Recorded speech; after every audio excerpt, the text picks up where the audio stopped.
Hello बच्चों, let's see this question. This question से zirconium phosphate Zr3PO4 whole 4 dissociate into 3 zirconium cations and charge +4 and 4 phosphate anions of charge -3.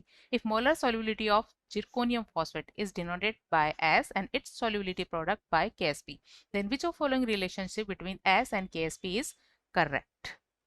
Zirconium phosphate जो कि एक sparingly soluble salt है, जब इसको water में dissolve किया जाता है तो इसका कुछ पार्ट वाटर में डिसॉल्व हो जाता है। इस डिसॉल्व पार्ट को हम सोलिबिलिटी के थ्रू रिप्रेजेंट करते हैं और इन आयंस की कंसंट्रेशन का प्रोडक्ट कहलाता है KSP। तो हमें S और KSP में रिलेशन बताना है। की concept for this question is KSP. KSP is the solubility product. Solubility product, and it is the product of product of concentration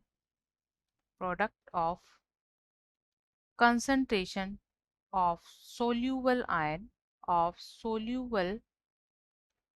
ions raised to powers equal to their stoichiometric coefficient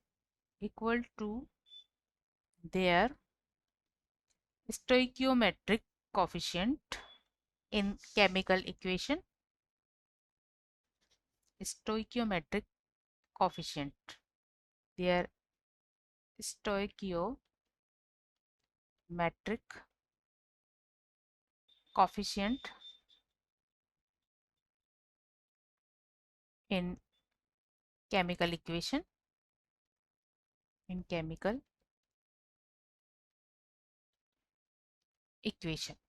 या zirconium phosphate को जब water में डाला जाता है तो इसका ionization इस तरह से होता है। Zr3PO4 whole 4 is dissociate in 3 zirconium ions carrying +4 charge and 4 phosphate ions each carrying -3 charge. सो इनके लिए सोल्युबिलिटी को, मोलर सोल्युबिलिटी को S से रिप्रेजेंट किया गया है, तो ये वैल्यू होगी 3S और ये वैल्यू होगी 4S।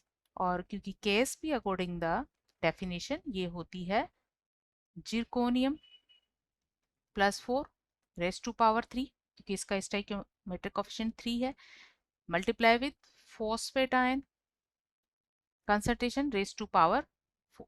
तो यहाँ से KSP वैल्यू जिरकोनियम के लिए होगी 3S का होल क्यूब और यहाँ ये होगी 4S का होल 4 रेज़ टू पावर 4। सो इसे कैलकुलेट करने पर KSP वैल्यू हमें मिलती है 27S raise to power 3 into 256S raise to power 4 और ये वैल्यू इक्वल हो जाती है 6912S रेज़ टू पावर 7। सो यहाँ से हमें सोल्युबिलिटी इज इक्वल मिलेगा KSP divide by 6912 and this all is whole of 1/7. So answer of this question is 3. S is equal KSP upon 6912 whole power 1/7. Hope understood it well. Best of luck.